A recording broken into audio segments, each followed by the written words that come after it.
കഴിഞ്ഞ ക്ലാസ്സുകളെ പോലെ തന്നെ വളരെ എളുപ്പത്തിൽ പ്രത്യേകമായ ശൈലികൾ എങ്ങനെ പഠിക്കാമെന്ന് നോക്കാം. അതായത് എവിടെയെങ്കിലും നമുക്ക് പോകേണ്ടതായിരുന്നു, കാണേണ്ടതുണ്ടായിരുന്നു എന്നൊക്കെ പറയാനായിട്ട് നമുക്ക് എന്താ ഉപയോഗിക്കേണ്ടതെന്ന് നോക്കാം. അപ്പോൾ ആദ്യമായിട്ട് കാണുന്നവരാണെങ്കിൽ സബ്സ്ക്രൈബ് ചെയ്യുക, ഒപ്പം ലൈക്ക് ചെയ്ത് ഷെയർ ചെയ്ത് തന്നെ മുന്നോട്ട് പോകാനും മറക്കാതിരിക്കുക. എൻ്റെ പേഴ്സണൽ ഓൺലൈൻ ക്ലാസ്സുകളിൽ ജോയിൻ ചെയ്യാൻ ആഗ്രഹിക്കുന്നവർ ഈ കാണുന്ന നമ്പറിൽ ബന്ധപ്പെടുക. വായിക്കാനും എഴുതാനും സംസാരിക്കാനും പഠിക്കാനുള്ള ക്ലാസ്സുകൾ എൻ്റെ പേഴ്സണൽ ക്ലാസ്സുകളിലുണ്ട്. അപ്പോൾ നമുക്ക് ക്ലാസ്സിലേക്ക് കിടക്കാം. എളുപ്പത്തിൽ അതുപോലെ പഠിക്കേണ്ടതായിരുന്നു, അല്ലെങ്കിൽ പഠിക്കരുതായിരുന്നു, അല്ലെങ്കിൽ പോകരുതായിരുന്നു, അതുപോലെ അവൻ പഠിച്ചിരുന്നെങ്കിൽ അവൻ ജയിക്കേണ്ടതായിരുന്നു എന്നൊക്കെ നമ്മൾ പറയാറുണ്ട്. അപ്പോൾ ഇങ്ങനെയുള്ള കാര്യങ്ങൾ എങ്ങനെയാണ് പെട്ടെന്ന് പറയാൻ പറ്റുന്നതെന്നാണ് നമ്മൾ നോക്കുന്നത്. അപ്പം ഇതിനു വേണ്ടിയിട്ട് നമുക്ക് പെട്ടെന്ന് യൂസ് ചെയ്യാവുന്ന ഒരു ഓക്സിലറി വേർബിൻ്റെ ഒരു വേർബ് ഫ്രേസ് എന്ന് പറയുന്നതാണ് ഷുഡ് ഹാവ് പ്ലസ് V3. അതായത് ഇപ്പം അവൻ അവിടെ പോകേണ്ടതായിരുന്നു എന്ന് പറയുമ്പോൾ പോകുക എന്നുള്ളതിന് ഗോയാണ്, അതിൻ്റെ ഗോയുടെ V3 എന്ന് പറയുന്നത്. ഇപ്പം നിങ്ങൾ മനസ്സിലാക്കേണ്ടത് എവിടെ ഹാവ് വെച്ചിട്ടൊരു പ്രയോഗം വരുന്നു അതിൻ്റെ കൂടെ വരുന്ന എല്ലാ വെർബും V3 ഫോം ആയിരിക്കും. അത് ബേസിക് ആയിട്ട് മനസ്സിലാക്കുക. ഇപ്പം ഞാൻ ഷുഡ് ഹാവ് പറഞ്ഞു, ഷുഡ് ഹാവിൻ പ്ലസ് V3 എന്ന് ആദ്യം തന്നെ പറഞ്ഞതിന് കാരണം ഹാവിനോടൊപ്പം വരുന്ന എല്ലാ വെർബും എപ്പോഴും V3 ഫോം ആയിരിക്കും. അപ്പോൾ ഇവിടെ പോകുക എന്നുള്ളതിന് ഗോയാണ്, അവൻ എന്നുള്ളതിന് ഹി ആണ്. അപ്പം നമ്മൾ ഒന്ന് പറഞ്ഞു നോക്കണം. ഹി ഷുഡ് ഹാവ് ഗോയുടെ V3 ഗോൺ. അപ്പം ഹി ഷുഡ് ഹാവ് ഗോൺ എന്ന് പറയുമ്പം അവൻ പോകേണ്ടതായിരുന്നു, ദെയർ അവിടെ. He should have gone there, അവൻ അവിടെ പോകേണ്ടതായിരുന്നു. അപ്പം എന്നാലിപ്പം ഞാൻ പറയാണ്, ഞാൻ നന്നായി പഠിക്കേണ്ടതായിരുന്നു, ഞാൻ പരീക്ഷ ജയിച്ചില്ല, അതുകൊണ്ട് ഞാൻ നന്നായിട്ട് പഠിക്കേണ്ടതായിരുന്നു, കഷ്ടമായിപ്പോയി എന്ന് പറയില്ലേ. അത് ഞാൻ ആണ്, പഠിക്കുക സ്റ്റഡിയാണ്. അപ്പം അതിനിടയ്ക്ക് ഷുഡ് ഹാവ് ചേർക്കുമ്പം എങ്ങനെ വരും? I should have studied well. Should ഹാവിനോടൊപ്പം സ്റ്റഡി എന്നതിൻ്റെ V3 ഫോമായ സ്റ്റഡീഡ്. അപ്പം ഞാൻ നന്നായി പഠിക്കേണ്ടതായിരുന്നു. എന്നാൽ നീ അവിടെ വരേണ്ടതായിരുന്നു, അവിടെ ഒരു ഫംഗ്ഷൻ ഉണ്ടായിരുന്നു, നീ അവിടെ വരേണ്ടതായിരുന്നു എന്ന് പറയുമ്പോഴോ നീ എന്നതിന് യു ആണ്, വരിക എന്നുള്ളതിന് കം ആണ്. കമ്മിൻ്റെ V3 ഏതാണ്? കം തന്നെയാണ്. കം, കെയും, കം അല്ലേ? അപ്പോൾ കം തന്നെയാണ്. അപ്പം you should have come there, നീ അവിടെ വരേണ്ടതായിരുന്നു. അപ്പോൾ അവൾ അവിടെ വരേണ്ടതായിരുന്നു. അപ്പോൾ വരിക എന്നുള്ളതിന് കം ആണല്ലോ. ഇപ്പം ഐ പറഞ്ഞ പോലെ തന്നെ she should have come there. അപ്പം ഇവിടെ ആ പ്രയോഗങ്ങൾ ഏത് സബ്ജക്റ്റ് വന്നാലും അവിടെ ഷുഡ് ഹാവിനോടൊപ്പം V3 ഉപയോഗിക്കുമ്പോൾ നമുക്ക് പോകേണ്ടതായിരുന്നു, വരേണ്ടതായിരുന്നു, പഠിക്കേണ്ടതായിരുന്നു എന്നൊക്കെ വരും. അപ്പം ഇതിനോടൊപ്പം ഈ ഒരു ഷുഡ് ഹാവ് വെച്ചിട്ട് തന്നെ നമുക്ക് ധാരാളം സെൻറ്റൻസുകൾ വേറെ വേറെ രീതികൾ, അതായത് ഇപ്പം ഈ പറഞ്ഞ സെൻറ്റൻസുമായി ഒരു ബന്ധവുമില്ലാത്ത ഒത്തിരി കാര്യങ്ങൾ നമുക്ക് ഉണ്ടാക്കാൻ പറ്റും. അപ്പോൾ അതാണ് ഇനി അങ്ങോട്ട് പോകുന്നത്. ഇപ്പോൾ ഈ ഒരു ചെറിയ 5 മിനിറ്റത്തെ ക്ലാസ്സിൽ നിങ്ങൾക്ക് പെട്ടെന്ന് പഠിക്കാൻ 4-5 ശൈലികളാണ് ഇനി വരുന്നത്. അപ്പം ഇങ്ങനെയുള്ള ടിപ്സ് ആൻഡ് ട്രിക്സ് ഉള്ള പേഴ്സണൽ ഓൺലൈൻ സ്പോക്കൺ ഇംഗ്ലീഷ് ക്ലാസ്സുകളിൽ കോൺടാക്ട് ചെയ്യാൻ ആഗ്രഹമുള്ളവർ ഈ കാണുന്ന നമ്പറിൽ ബന്ധപ്പെടുക. ഓക്കെ, അപ്പോൾ നോക്കൂ. അപ്പം നമ്മളിപ്പോൾ പറഞ്ഞ കാര്യങ്ങൾ ഏതൊക്കെയാണ്? അവൻ അവിടെ പോകേണ്ടതായിരുന്നു, he should have gone there. ഞാൻ നന്നായി പഠിക്കേണ്ടതായിരുന്നു, you should have studied well. നീ അവിടെ വരേണ്ടതായിരുന്നു, you should have come there. അവൾ അവിടെ വരേണ്ടതായിരുന്നു, she should have come there. അതോടൊപ്പം നോക്കൂ, അവർ നന്നായി ജോലി ചെയ്യേണ്ടതായിരുന്നു, they should have worked hard. Worked hard എന്ന് പറയുമ്പോൾ നന്നായി ജോലി ചെയ്യുക.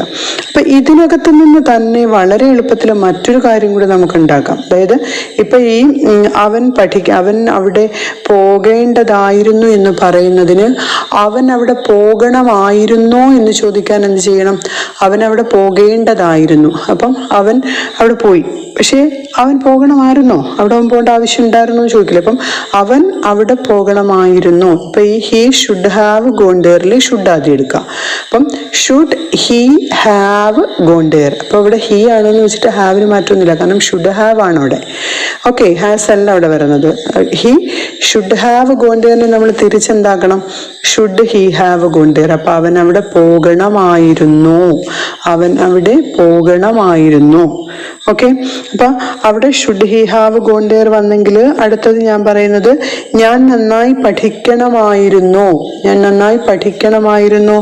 Should I have studied well. Should I have studied well. അതുപോലെ പിന്നെ പറയുന്നത് നമ്മൾ അവൾ നന്നായി ജോലി ചെയ്യേണ്ടതായിരുന്നു. അതിന് നമ്മൾ പറഞ്ഞത് she should have worked hard. അപ്പൊ അവൾ നന്നായി ജോലി ചെയ്യണമായിരുന്നു എന്ന് ചോദിക്കുമ്പോൾ ഈ ഷുഡ് ആദ്യം എഴുതുക. Should she have worked hard. She should have worked ഹാർഡിനെ നമ്മൾ തിരിച്ച് should she have worked hard. Okay, നമ്മൾ വീണ്ടും പറയുന്നു അവൻ അവിടെ പോകരുതായിരുന്നു.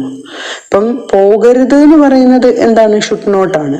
പോകരുതായിരുന്നു, പോകേണ്ടതായിരുന്നു എന്നുള്ളത് മാറ്റി നമ്മൾ പോകരുതായിരുന്നു എന്നാണെങ്കിൽ അത് ഭയങ്കര തെറ്റായി. ഇപ്പം പോകരുതായിരുന്നു. അപ്പൊ എന്താണ്? He should not have gone there. He should not, ഷുഡിനും ഹാവിനും ഇടയ്ക്ക് should not have gone there. Okay, അവൾ നന്നായി ജോലി ചെയ്യരുതായിരുന്നു എന്നാണെങ്കിൽ she should not have worked hard. അവൾ നന്നായി ജോലി ചെയ്യരുതായിരുന്നു. She should not have worked hard. ഞാൻ നന്നായി പഠിക്കരുതായിരുന്നു, എന്നിട്ട് ഞാൻ ജയിച്ചില്ലല്ലോ. അപ്പം ഞാൻ നന്നായി പഠിക്കരുതായിരുന്നു എങ്ങനെ വരും? I should not have studied well. Okay, അപ്പൊ അവൻ അവിടെ പോകരുതായിരുന്നു. He should not have gone there. ഞാൻ നന്നായി പഠിക്കരുതായിരുന്നു. I should not have studied well. അവൾ നന്നായി ജോലി ചെയ്യരുതായിരുന്നു. She should not have worked hard. അപ്പം ഈ 3 രീതിയിൽ ഉള്ള കാര്യങ്ങൾ നമുക്ക് വളരെ പെട്ടെന്ന് മനസ്സിലാക്കാൻ പറ്റും. അപ്പൊ ഇനി നമ്മൾ നോക്കേണ്ടത് ഇതിന്റെ സ്പീക്കിംഗ് പ്രാക്ടീസ് ആണ്. കാരണം ഈ 3 ശൈലികൾ നിങ്ങൾക്ക് മനസ്സിലായോ എന്ന് നോക്കണമല്ലോ. അപ്പം അങ്ങനെയുള്ള ആ സ്പീക്കിംഗ് പ്രാക്ടീസ്, അതായത് ഇപ്പം നമ്മൾ ഈ പറയുന്ന സ്പീക്കിംഗ് പ്രാക്ടീസ് നിങ്ങൾ കറക്റ്റായിട്ട് ചെയ്താൽ നിങ്ങൾക്ക് വളരെ എളുപ്പത്തിൽ പഠിക്കാൻ പറ്റും. അപ്പം അതിന് വേണ്ടിയിട്ട് ഒന്നാമത്തെ ക്വസ്റ്റ്യൻ എന്ന് പറയുന്നത് നീ നിന്റെ അമ്മയെ അനുസരിക്കേണ്ടതായിരുന്നു. നീ നിന്റെ അമ്മയെ അനുസരിക്കേണ്ടതായിരുന്നു. ഓക്കെ, രണ്ടാമത്തെ ക്വസ്റ്റ്യൻ അവർ നമ്മെ അറിയിക്കേണ്ടതില്ലായിരുന്നു. അവർ നമ്മെ അറിയിക്കേണ്ടതില്ലായിരുന്നു. അപ്പം ഷുഡ് നോട്ട് ഹാവ് വന്നാൽ മതി. ഓക്കെ, ഇനി മൂന്നാമത്തെ ക്വസ്റ്റ്യൻ അവൾ യോഗത്തിൽ പങ്കെടുക്കേണ്ടതായിരുന്നു. അവൾ യോഗത്തിൽ പങ്കെടുക്കേണ്ടതായിരുന്നു. ഫോർത്ത് ക്വസ്റ്റ്യൻ ഞാൻ അവനോട് പറയേണ്ടതായിരുന്നു. ഞാൻ അവനോട് താക്കോലില്ല. അയാൾക്കത് നഷ്ടപ്പെട്ടിരിക്കാം. അയാളുടെ താക്കോൽ നഷ്ടപ്പെട്ടിരിക്കാം. സെക്കൻഡ് ക്വസ്റ്റ്യൻ ഇന്നലെ രാത്രി മഴ പെയ്തിട്ടുണ്ടാകണം.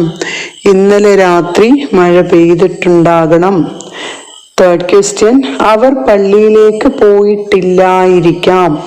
അവർ പള്ളിയിലേക്ക് പോയിട്ടില്ലായിരിക്കാം. നെക്സ്റ്റ് ക്വസ്റ്റ്യൻ എൻ്റെ സുഹൃത്ത് കഴിഞ്ഞ രാത്രിയിൽ വിളിച്ചിരുന്നിരിക്കാം. എൻ്റെ സുഹൃത്ത് കഴിഞ്ഞ രാത്രിയിൽ വിളിച്ചിരുന്നിരിക്കാം. അടുത്തത് അവൻ കത്തുകൾ അയച്ചിട്ടുണ്ടായിരിക്കണം. അവൻ കത്തുകൾ അയച്ചിട്ടുണ്ടായിരിക്കണം. അപ്പോൾ ഇത്രയും ക്വസ്റ്റ്യൻസ് നിങ്ങൾ ചെയ്ത് നോക്കുമ്പോൾ നിങ്ങൾക്ക് മനസ്സിലാവും നിങ്ങൾക്ക് എത്രമാത്രം ഈ ഒരു ക്ലാസ് ഉപയോഗപ്രദമായിട്ടുണ്ടെന്നുള്ളത്. തീർച്ചയായും ലൈക്ക് ചെയ്ത് മുന്നോട്ട് പോവുകയും മാക്സിമം ഫ്രണ്ട്സ് ആൻഡ് ഫാമിലിയിലേക്ക് ഷെയർ ചെയ്യുകയും ചെയ്യുക. Thank you for watching. Signing off.